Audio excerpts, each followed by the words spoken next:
महाकुंभ मेला दुनिया का सबसे बड़ा आध्यात्मिक समागम है जो भारत में पवित्र नदियों के संगम पर मनाया जाता है। हजारों भक्त पवित्र स्नान करने के लिए एक साथ आते हैं, दिव्य आत्मा की प्राप्ति और जीवन और मृत्यु के चक्र से मुक्ति की तलाश करते हैं।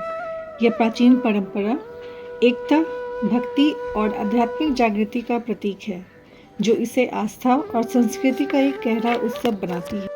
मैं आप सभी के साथ आपके ही चैनल डेजियात्री ट्रैवलॉग के माध्यम से महाकुंभ 2025 के आध्यात्मिक समागम में अपना अलौकिक अनुभव साझा करूंगी। मैं लंबे समय से प्रयागराज कुंभ जाने की योजना बना रही थी, लेकिन बेटे की सेमेस्टर परीक्षा और मुंबई से महंगे हवाई किराए की वजह से डेट्स फाइनल नहीं हो पा रही थी। इसी बीच मेरे पति को 7 फरवरी को दिल्ली में एक शादी में जाना था, तो उन्होंने वंदे भारत ट्रेन से प्रयागराज जाने और फिर फ्लाइट से मुंबई लौटने का सुझाव दिया। मेरी माँ भी मुंबई में थी और प्रयागराज जाने को बेहद उत्सुक थी, लेकिन 2 महिलाओं का अकेले जाना थोड़ा चिंता का विषय था। संजोग से मेरे पति के एक सहयोगी प्रयागराज में पोस्टेड थे। उनकी कंफर्मेशन मिलने के बाद हमारा विश्वास बढ़ा और हमने प्रयागराज जाने का मन बना लिया। हमारी टिकट्स बुक हो गई। मैंने और माँ ने सीधी फ्लाइट से प्रयागराज जाने का फैसला किया, जबकि मेरे भाई ने पटना से राजधानी एक्सप्रेस से आने का सोचा। 4 फरवरी की रात हमें प्रयागराज से अपने मित्र से खबर मिली कि भीड़ मैनेज हो रही है और हालात ठीक हैं। यह सुनकर हमने अपनी यात्रा को हरी झंडी दे दी।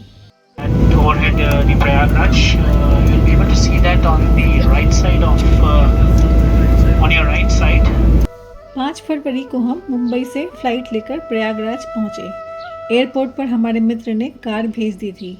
उधर मेरा भाई भी राजधानी ट्रेन से आधी रात को प्रयागराज पहुंच गया। प्रयागराज शहर की जगमगाती लाइटें, खूबसूरत पुल, संगम क्षेत्र की भव्य सजावट, सब कुछ देखने लायक था। 6 फरवरी को हमारे परिवार के लिए वीआईपी स्नान की बुकिंग थी। हम अरैल घाट से वीआईपी बोट लेकर संगम वीआईपी घाट तक पहुंचे। नाव की यात्रा मंत्रमुग्ध कर देने वाली थी। चारों ओर उड़ते सैकड़ों सीगल, गंगा यमुना के मिलन का साफ दिखता संगम बहुत ही अद्भुत नज़ारा था। संगम पर स्नान करना एक अत्यंत पवित्र अनुभव था। ठंडी जलधारा ने तन और मन दोनों को तरोताज़ा कर दिया।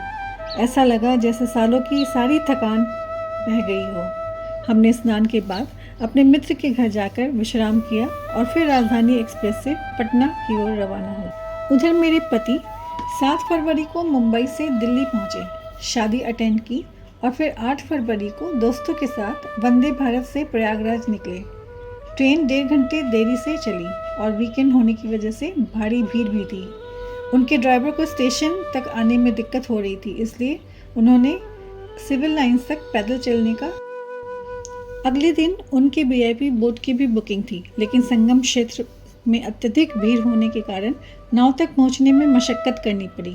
फिर भी उन्होंने उसी स्थान पर स्नान किया जहां मैं 3 दिन पहले कर चुकी थी। 10 फरवरी को उनके मुंबई लौटने का प्लान था, लेकिन संजोग से उसी दिन राष्ट्रपति द्रौपदी मुर्मू भी प्रयागराज में थी। भारी सुरक्षा और ट्रैफिक डाइवर्जेंस के कारण उन्हें डर था कि कहीं उनकी फ्लाइट मिस ना हो जाए।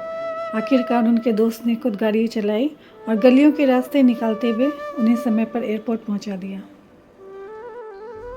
यह महाकुंभ स्नान हमारे जीवन का सबसे अनमोल अनुभव बन गया है। भले ही मैं और मेरे पति अलग अलग दिनों में स्नान कर पाए, लेकिन हमारे दिलों का संगम पिछले 25 सालों से बना हुआ है। हर हर गंगे।